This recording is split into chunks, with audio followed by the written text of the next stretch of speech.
Hello students, आज हम long form of periodic table के बारे में डिस्कस करने वाले हैं। मतलब आज हम आधुनिक आवर्त सारणी के बारे में डिस्कस करने वाले हैं। वैसे आपके एसीएफ के सिलेबस में आवर्त सारणी से रिलेटेड काफ़ी कुछ बातें लिखी हुई हैं, तो स्टूडेंट्स आज हम उन्हीं टॉपिक्स के बारे में डिस्कस करने वाले हैं। क्योंकि टॉपिक बड़ा है इसलिए एक वीडियो में ये कंप्लीट हो नहीं पाएगा, इसलिए इसके मुझे कई पार्ट्स बनाने पड़ेंगे। तो स्टूडेंट्स आप इसको केयरफुली देखिएगा, बड़ा आनंद आएगा और आपको इसमें से कम 2-3 क्वेश्चन मिलेगा, क्योंकि डायरेक्टली इनडायरेक्टली मैं बहुत सारी बातें यहाँ पर आपको बहुत आसान शब्दों में एक्सप्लेन करने वाला हूँ। तो चलिए स्टार्ट करते हैं वीडियो को। और यदि आप चैनल पे नए हैं तो चैनल को सब्सक्राइब कर लें, बेल आइकॉन प्रेस कर लें, ताकि मेरे नेक्स्ट वीडियो का नोटिफिकेशन आपको सबसे पहले मिल जाए। तो स्टार्ट करते हैं वीडियो को। आपके सामने स्टूडेंट्स बना हुआ है एक पीरियोडिक टेबल। इस पीरियोडिक टेबल को मैंने पहले से ही बनाकर रखा है, मैं इसका डिटेल आपको एक्सप्लेन करने वाला हूं, लेकिन हो सकता है मैं इसको नेक्स्ट वीडियो में एक्सप्लेन करूं। क्योंकि स्टूडेंट्स आपको यदि पीरियोडिक टेबल में परफेक्ट होना है तो इसके पहले आपको काफी कुछ बातें जान लेनी चाहिए। यदि आपको मैं आज के वीडियो में कुछ बातें बता दूं तो फिर आपके लिए पीरियोडिक टेबल को समझना बहुत आसान हो जाएगा। देखो, मैं अभी एलिमेंट्स को याद करने के लिए कुछ नहीं कह रहा हूं, ऐसा कुछ नहीं कह रहा हूं कि आप तत्वों के नाम को याद करो, लेकिन हाँ अभी कुछ बातें मैं आपको बताने वाला हूं जो पीरियोडिक टेबल को समझने में हेल्पफुल होगा। जैसे मैं आपको एग्जांपल बोलता हूं, काफी सारे बच्चों ने सुन भी रखा होगा, इलेक्ट्रॉनिक विन्यास, electronic configuration. Actually long form of periodic table जो बना है उसका बेसिस ही है इलेक्ट्रॉनिक कॉन्फ़िगरेशन। अब आप इलेक्ट्रॉनिक कॉन्फ़िगरेशन ऐसा हालांकि आपके एसीएफ के सिलेबस में नहीं दिया है, लेकिन इनडायरेक्टली उससे कुछ क्वेश्चंस बनते हैं। और इलेक्ट्रॉनिक कॉन्फ़िगरेशन आपको समझ में आता है तभी आपको पीरियोडिक टेबल समझ में आएगा। इसीलिए स्टूडेंट्स आज मैं आपको इलेक्ट्रॉनिक कॉन्फ़िगरेशन तो नहीं, लेकिन उससे रिलेटेड काफी कुछ बातें बताने वाला हूं, ताकि आपको पीरियोडिक टेबल अच्छे से समझ में आ जाए। तो स्टूडेंट्स अभी ये जो पीरियोडिक टेबल आपके सामने बना हुआ है, इसको तो मैं नेक्स्ट वीडियो में आपको एक्सप्लेन करूंगा। देखिए कितना आपको कितना अच्छा लगेगा यदि आप नेक्स्ट वीडियो में इसको पढ़ते हैं। तो अभी मैं आपको बता रहा हूं स्टूडेंट्स, एटॉमिक स्ट्रक्चर के लिए थोड़ा सा आप सुनेंगे। एटॉमिक स्ट्रक्चर, तो एटॉमिक स्ट्रक्चर क्यों पढ़ने की जरूरत पड़ रही है, तो यही पीरियोडिक टेबल को समझने के लिए हम कुछ प्राइमरी बातें समझ लेते हैं। क्योंकि पीरियोडिक टेबल में हो सकता है कुछ बच्चों को पता हो S block, P block, D block, F block, तो ये सब कहाँ से आया है, कैसे आया है, सब इनको हम देखते हैं। तो सपोज मेरे पास में एक एटम है, ठीक है, समझना स्टूडेंट्स, एक एटम है, किसी एलिमेंट का एक एटम है, ठीक है। अब इस एटम में स्टूडेंट्स क्या होते हैं, इलेक्ट्रॉन होते हैं, और क्या होता है, प्रोटॉन होता है, और क्या होता है, न्यूट्रॉन होता है, ठीक है। तो न्यूट्रॉन और प्रोटॉन मिलकर तो क्या बन गया, ये तो न्यूक्लियस बन गया। तो ये सब जनरल बातें हैं स्टूडेंट्स, इसको बताना पर्पस नहीं है, ठीक है। अभी मेरे पास में सपोज करते हैं क्लोरीन का एटम है, ठीक है, क्लोरीन एक एटम है। अब इस क्लोरीन के एटम में कितने इलेक्ट्रॉन है, तो 17 इलेक्ट्रॉन है। कैसे 17 इलेक्ट्रॉन है, क्योंकि क्लोरीन का एटॉमिक नंबर कितना होता है स्टूडेंट, 17 होता है। अब ये क्लोरीन पीरियोडिक टेबल में कहां पर है, कैसे है, वही सब चीजों को हमको समझना है इस चैप्टर में, इस टॉपिक में। तो उसी के लिए हम ये सारा एक्सरसाइज कर रहे हैं। क्लियर हो गया बात। तो स्टूडेंट सबसे पहले तो ये समझते हैं कि आखिर ये 17 इलेक्ट्रॉन क्लोरीन के एटम में कैसे डिस्ट्रीब्यूटेड होते हैं, कैसे फैले होते हैं। क्लियर हो रही के बाद समझ में जो मैं बोलना चाह रहा हूं, जैसे आपके घर में 7 मेंबर हैं या 8 मेंबर है, जितने भी मेंबर है। अब कोई 2 मेंबर हॉल में सोता होगा, कोई 2 मेंबर रूम में सोता होगा, कोई 2 मेंबर कहीं और सोता होगा, गेस्ट रूम में सोता होगा। ऐसा मतलब पर्सन जो है वो डिस्ट्रीब्यूट हो गया पूरे रूम में। उसी प्रकार स्टूडेंट जो 17 इलेक्ट्रॉन है किसमें, क्लोरीन में, ये डिस्ट्रीब्यूटेड होते हैं, कहीं कहीं पर होते हैं। हमको यही समझना है कि वो कहाँ कहाँ पर होते हैं। और एक्चुअली में किसी एटम में मतलब किसी परमाणु में इलेक्ट्रॉन का डिस्ट्रीब्यूशन करना, इलेक्ट्रॉन को व्यवस्थित करना ही इलेक्ट्रॉनिक विन्यास या इलेक्ट्रॉनिक कॉन्फ़िगरेशन कहलाता है।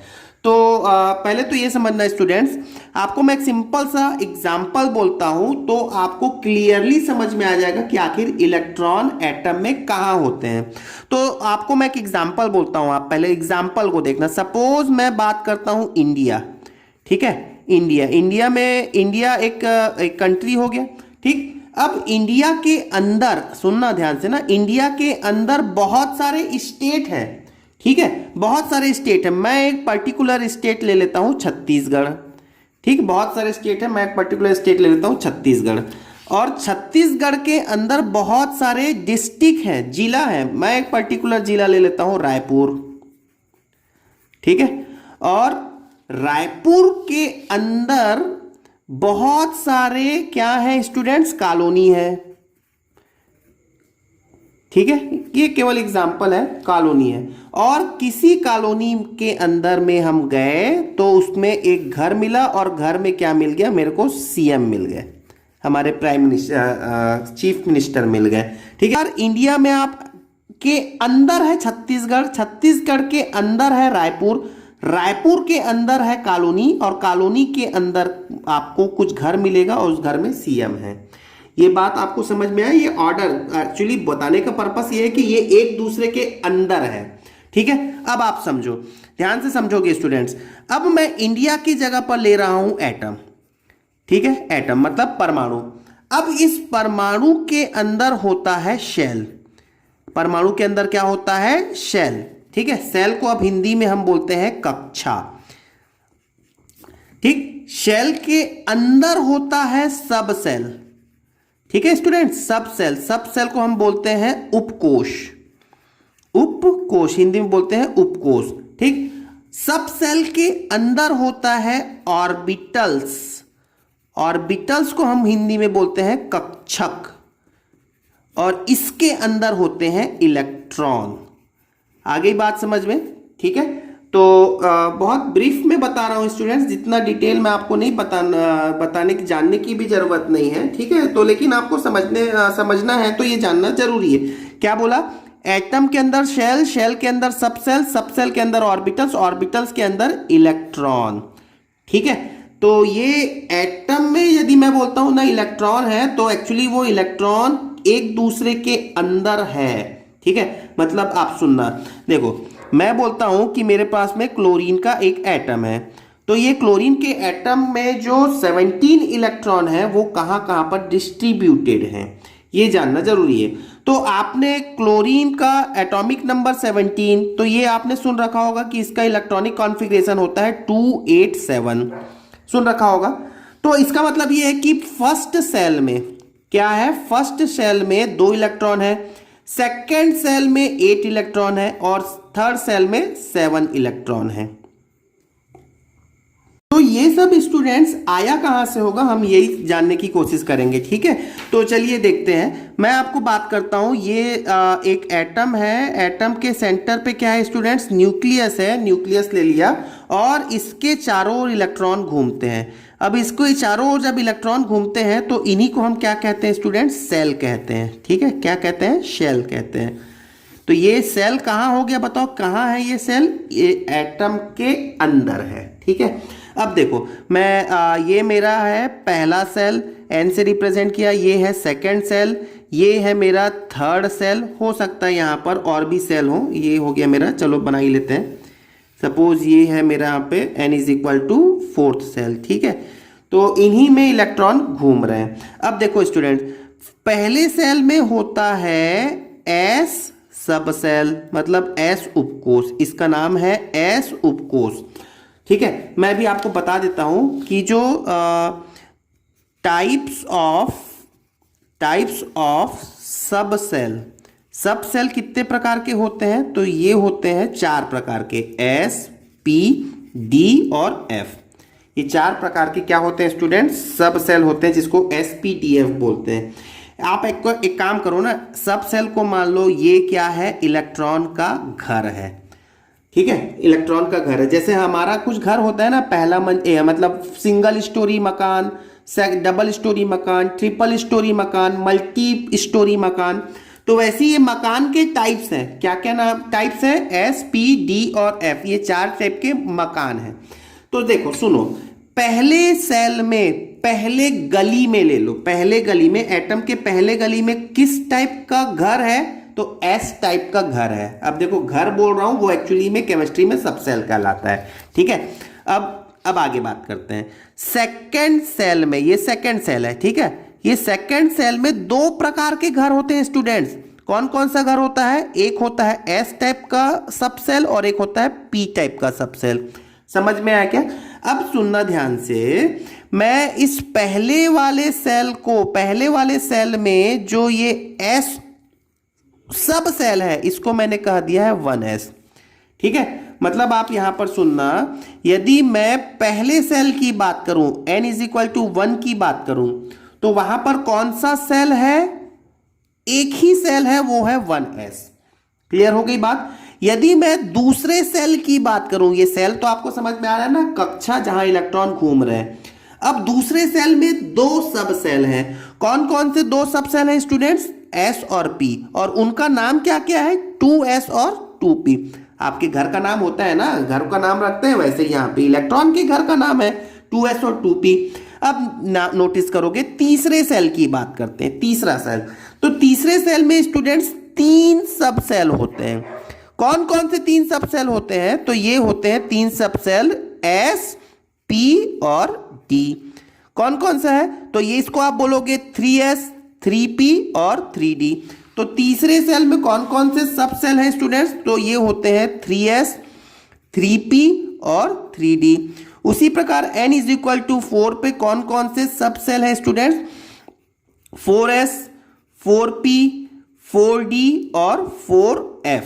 क्लियर हो गया यहां तक की बात? चलिए ठीक है, आगे बढ़ते हैं। स्टूडेंट्स, मैंने अभी आपको थोड़ी देर पहले बताया कि ये जो सब सेल है, सब सेल के अंदर होते हैं ऑर्बिटल्स। पता है ना, अभी सब सेल के अंदर क्या होते हैं, ऑर्बिटल्स होते हैं, और इन्हीं ऑर्बिटल्स में क्या होते हैं, इलेक्ट्रॉन होते हैं। ऑर्बिटल्स को हिंदी में हम क्या बोलते हैं, कक्षक।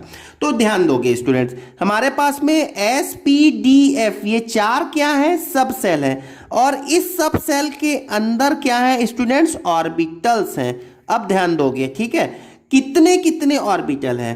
तो अभी आप मान लो, मैंने आपको उदाहरण क्या बताया, ये सब सेल क्या है, इलेक्ट्रॉन का घर है। अब घर के अंदर क्या होता है, रूम होते हैं, ठीक है ना। तो एस एक घर है जिसमें कितने रूम है, एक रूम है। अब रूम को यहां पर रूम ना बोल के हम क्या बोल रहे हैं स्टूडेंट्स, ऑर्बिटल, ठीक है, ऑर्बिटल। तो ये बस आप समझ लो, बस ये समझ गए ना, तो पीरियोडिक टेबल समझने में आसानी होगी आपको। तो एस एक सब सेल है और उस सब सेल में एक ही ऑर्बिटल है। अभी सब सेल को मैं घर बोल दिया और ऑर्बिटल्स को रूम कह दे रहा हूं समझने के लिए, ठीक है। तो P एक घर है जिसमें 3 ऑर्बिटल है, D एक घर है जिसमें 5 ऑर्बिटल है, और F एक घर है जिसमें 7 ऑर्बिटल है। तो S, P, D, F में नंबर ऑफ ऑर्बिटल 1, 3, 5, 7 रिस्पेक्टिवली होते हैं। तो यहां पर देखो स्टूडेंट्स, आप इसको डायग्राम से ही समझ लो, आपको कुछ भी दिक्कत नहीं होगा। देखो 1s, ये एक घर है और एक घर जो है उसमें एक ही रूम है, या ऐसा भी बोल सकते हो S एक ही रूम का घर है, ठीक है। अब बात करते हैं नीचे मेरे पास में नीचे मतलब सेकेंड सेल पे, ये वाला जो सेल है ना, ये सेकेंड सेल है जिसमें 2 सब सेल कौन कौन से स्टूडेंट्स, 2s है और 2p है। तो देखो 2p ये वाला जो है, ये p एक घर है जिसमें 3 पार्टीशन कर दिए मैंने। ये देखो 3 रूम, ये रूम 1, ये रूम 2 और ये रूम 3, 3 रूम हो गए। क्लियर हो गया बात? अब अगली बात सुनो, ये देखो ये तीसरा में 3s, 3p, 3d लिखा है। अब s में तो एक ही रूम है, एक ही घर है। p के फिर से 3 पार्टीशन कर दिए, क्योंकि p एक घर है जिसमें 3 रूम है, d एक घर है जिसमें 5 रूम है, और ऐसे ही f में कितने रूम होंगे स्टूडेंट्स, 7 रूम होंगे। Room is nothing but orbitals. अब ध्यान से सुनो, अब आपको मैं ये बता दिया कि एक रूम में मैक्सिमम 2 बच्चे रह सकते हैं। जैसे हॉस्टल होता है ना, एक रूम में नॉर्मली 2 बच्चे होते हैं, उसी प्रकार मेरे पास में कंडीशन है। क्या कंडीशन? कि एक ऑर्बिटल में मैक्सिमम कितने इलेक्ट्रॉन हो सकते हैं? दो। मैक्सिमम दो हो सकते हैं, दो से कम भी हो सकता है। दो से कम क्या क्या हो सकता है? 1 और 0 भी हो सकते हैं। तो एक ऑर्बिटल में मैक्सिमम कितने इलेक्ट्रॉन होते हैं? 2 इलेक्ट्रॉन हो सकते हैं। तो देखो एस एक सब सेल है, उसमें एक ऑर्बिटल है और इस एक ऑर्बिटल में कितने इलेक्ट्रॉन हो सकते हैं? 2 इलेक्ट्रॉन हो सकते हैं मैक्सिमम। अभी देखो अगला, पी एक सब सेल है और इस सब सेल में कितने ऑर्बिटल्स है? 3 ऑर्बिटल्स है और 3 ऑर्बिटल्स में मैक्सिमम कितने इलेक्ट्रॉन हो सकते हैं? 6 इलेक्ट्रॉन हो सकते हैं, क्योंकि एक ऑर्बिटल में 2 इलेक्ट्रॉन। ठीक है, एस, पी, डी और एफ मैं रिस्पेक्टिवली बना देता हूं कि डी में कितने ऑर्बिटल है? 5 ऑर्बिटल में कितने इलेक्ट्रॉन होंगे? 10 इलेक्ट्रॉन होंगे। और एफ में 7 ऑर्बिटल्स होते हैं जिसमें 14 इलेक्ट्रॉन होते हैं। क्लियर हो गया? तो आप देख लो, अब यहीं से आपको पूरी बातें समझ में आ जाएंगी। इलेक्ट्रॉनिक कॉन्फ़िगरेशन, जैसे आपने इलेक्ट्रॉनिक कॉन्फ़िगरेशन सुन रखा होगा 1s2, तो पहला जो सेल है 1s में 2 इलेक्ट्रॉन हो सकते हैं। उसके बाद हम दूसरे सेल में आते हैं 2s2, उसके बाद होता है तीसरा सेल 3s2, उसके बाद होता है 3p6, 1s2, 2s2, 2p6, sorry 2p 1s2 गलत लिख दिया मैंने, सॉरी, फिर से बोल देते हैं। क्या होगा? 1s2, फिर 2s2, फिर 2p6, p6। आप समझ में है p में 6 क्यों लिखते हैं? क्योंकि मैक्सिमम उसमें 6 इलेक्ट्रॉन आ सकते हैं। फिर 3s2, 3p6, ये कंटिन्यू रहता है। तो ये इलेक्ट्रॉनिक कॉन्फ़िगरेशन है। ये इलेक्ट्रॉनिक कॉन्फ़िगरेशन मैं बता नहीं रहा हूं, पीरियोडिक टेबल में आपको बता दूंगा। सॉरी, जब पीरियोडिक टेबल आपको बताएंगे ना, तो उसमें आपको ये ऑटोमेटिक याद हो जाएगा। स्टूडेंट्स, बहुत से स्टूडेंट्स को याद करने की कोशिश करते हैं, नहीं याद नहीं करना है आपको कभी भी। ठीक है, 1s2, 2s2, 2p6, 3s2, 3p6 नहीं याद करना है। मैं आपको बताऊंगा नेक्स्ट वीडियो में जब हम पीरियोडिक टेबल के बारे में पढ़ेंगे। लेकिन अभी उद्देश्य आपको समझ में आ गया क्या? एस, पी, डी, एफ क्या होते हैं? 4 सब सेल होते हैं और उन 4 सब सेल में मैक्सिमम नंबर ऑफ इलेक्ट्रॉन कितने होते हैं? तो इलेक्ट्रॉन होते हैं 2 इलेक्ट्रॉन, 6 इलेक्ट्रॉन, 10 इलेक्ट्रॉन और 14 इलेक्ट्रॉन। तो यहां तक की कहानी पूरी समझ में आ गई होगी स्टूडेंट्स। तो अब आपको यदि कहानी समझ में आ गई तो अब आप अपने आप को जज करो। जज ये करना है। चलिए मैं आपको कुछ क्वेश्चंस पुट अप करता हूं, बहुत आसान सा क्वेश्चन होगा स्टूडेंट्स, तो समझो। पहले सेल में कितने सब सेल? तो बताओगे कितने सब सेल? एक सब सेल, वो कौन सा है? 1s। दूसरे सेल में कितने सब सेल? 2 सब सेल, कौन कौन से? 2 सब सेल, s और p। तीसरे सेल में कितने सब सेल? 3, कौन कौन से? s, p, d। ठीक है, चौथे सेल में कितने सब सेल? 4। पांचवें सेल में कितने सब सेल? 5। छठवें में कितने? 6। nth में n सब सेल। क्लियर हो गया? ये इंपॉर्टेंट क्वेश्चन मैंने कहा। मैं आपको कल को ये पूछ लेता हूं कि मेरे पास में एक एटम है जिसमें 10वें सेल में कितने सब सेल होंगे, तो आप कितना बोलोगे? 10 सब सेल बोलोगे। क्लियर हो गया ये बात? तो इस टाइप के क्वेश्चंस आते हैं। अगला क्वेश्चन सुनोगे, पहले सेल में मैक्सिमम कितने इलेक्ट्रॉन होते हैं? 2। ठीक है ना, तभी तो आप बोलते हो 1s2। देखो इसमें यहां पर कितने इलेक्ट्रॉन आ जाएंगे स्टूडेंट्स? 2 इलेक्ट्रॉन आ जाएंगे। दूसरे सेल में मैक्सिमम कितने इलेक्ट्रॉन होंगे? तो आप बोलोगे 8। तो उसमें s के 2 होते हैं और p के 6 होते हैं। तरीके से 8 इलेक्ट्रॉन हो गए स्टूडेंट। समझ में आया क्या? अब देखो तीसरा सब सेल, तीसरे सब सेल में कितने इलेक्ट्रॉन होंगे? तो s के 2, p के 6 और d के 10, तो टोटल हो जाएंगे 18 इलेक्ट्रॉन्स। क्लियर हो गई बात? तो पहले सेल में देखो, ध्यान दोगे n इज इक्वल टू 1। पहले सेल में कितने इलेक्ट्रॉन? 2 इलेक्ट्रॉन। तो दूसरे सेल में मैक्सिमम कितने इलेक्ट्रॉन स्टूडेंट्स? 8 इलेक्ट्रॉन। तीसरे सेल में कितने इलेक्ट्रॉन स्टूडेंट्स? तो 18 इलेक्ट्रॉन।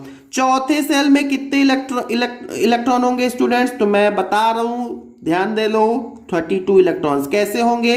तो देखो s में 2, p में 6, d में 10 और f में 14। तो यदि आप इनको ऐड करते हैं तो नंबर ऑफ इलेक्ट्रॉन्स पता चल जाएंगे।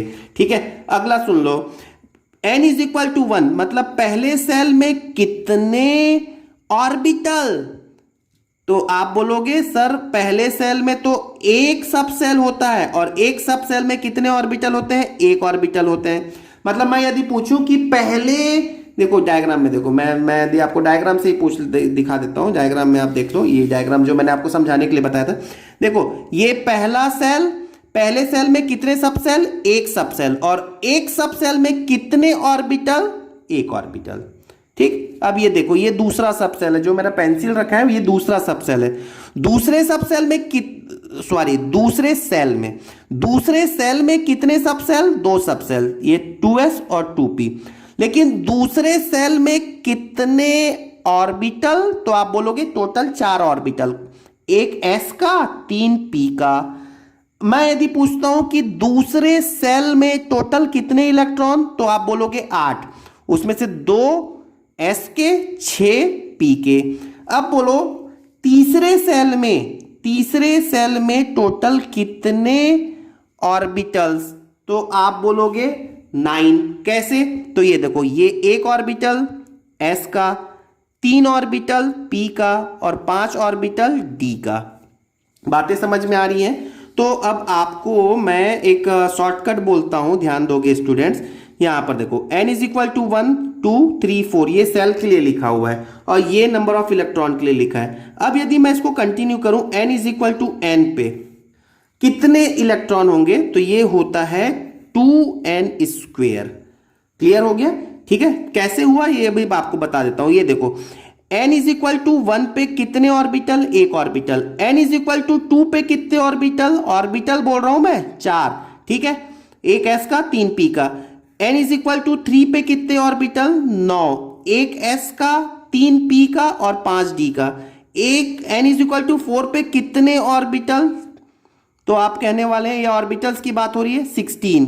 कैसे कैसे होगा बताओ 16, एक s का, 3 p का, 5 d का और 7 f का। थोड़ा फास्ट बता रहा हूं स्टूडेंट्स, नोट्स बना लें और याद कर लें। अब सुनो, n is equal to n पे कितने ऑर्बिटल्स होंगे, तो आप देख सकते हो 1 का स्क्वायर 1, 2 का स्क्वायर 4, 3 का स्क्वायर 9, 4 का स्क्वायर 16, तो n का स्क्वायर n स्क्वायर। तो यहां जो हमने बना रखा है ये क्या है स्टूडेंट्स, नंबर ऑफ ऑर्बिटल्स है, ये है नंबर ऑफ इलेक्ट्रॉन्स है। देखो स्टूडेंट्स, एक्चुअली में मैं आपको यहां पर केवल समझा रहा हूं, सिस्टमेटिक, मैं हमेशा मेरा नोट सिस्टमेटिक होता है, बट यहां पे मैंने सिस्टमेटिक इसीलिए नहीं लिखा है क्योंकि हमारा उद्देश्य है पीरियोडिक टेबल को समझना। लेकिन पीरियोडिक टेबल को समझने के लिए स्टूडेंट्स ये जानना सब जरूरी था, आपके लिए बहुत इंटरेस्टिंग बातें, और 9th-10th के सिलेबस में भी ये है। ACF के सिलेबस में भले ही नहीं दिया है, लेकिन 9th-10th में आपको ये दिया है, पूछ सकते हैं, इसलिए आप इसको लर्न करने वाले हैं। ठीक है, और इन केस आपको किसी प्रकार का कोई भी डाउट है तो मुझसे कमेंट करके पूछने वाले हैं। तो हमने अभी तक ये सीख लिया कि 4 प्रकार के सब सेल होते हैं SPDF, और यही 4 सब सेल 4 ब्लॉक बनने वाले हैं हमारे long form of periodic table में। तो स्टूडेंट्स, नेक्स्ट वीडियो में मैं आपको long form of periodic table explain करने वाला हूं। Thank you very much.